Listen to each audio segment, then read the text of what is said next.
Ngayon, mga kapwa kolehilaryo, ipinagdiriwang ng ating inang simbahan ng kapistahan ng kabanal-banal ng katawan at dugo ni Kristo o Corpus Christi.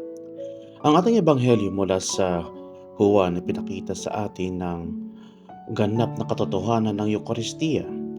Ang kumakain ng aking laman at umiinom ng aking dugo ay nananatili sa akin at ako ay sa kanya.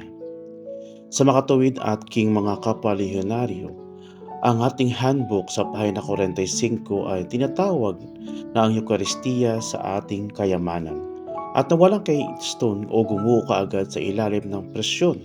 Sa katulad ng paraan, ang ating lehiyonaryong paglilingkod, ang ating mga pagbisita sa pintuan ng bahay, ating pakikipag-ugnayan sa karamihan ng ating pangangalaga sa mga may sakit ay nagiging walang laman kapag napapagod na gawain ng tao kung hindi ito pinagsama-sama ng buhay tinapay niyang Eukaristiya. Bilang mga lehionaryo ay magagawa natin na pamamagitan ng pagsulong sa Eukaristikong pagsamba. Sa mga pagbisi sa tahanan, tinuturuan ng mga lehionaryo ang mga pamilya tunay na presensya na hinihikayat silang gumawa ng regular na pagbisita sa banal na sakramento.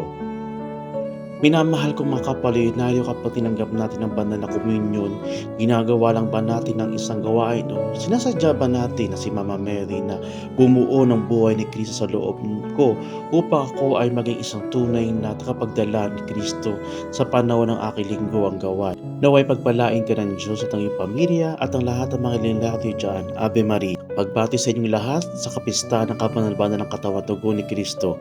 Mga lehionaryo, magdiwan, magpunyagi, magpatuloy. Ave Maria!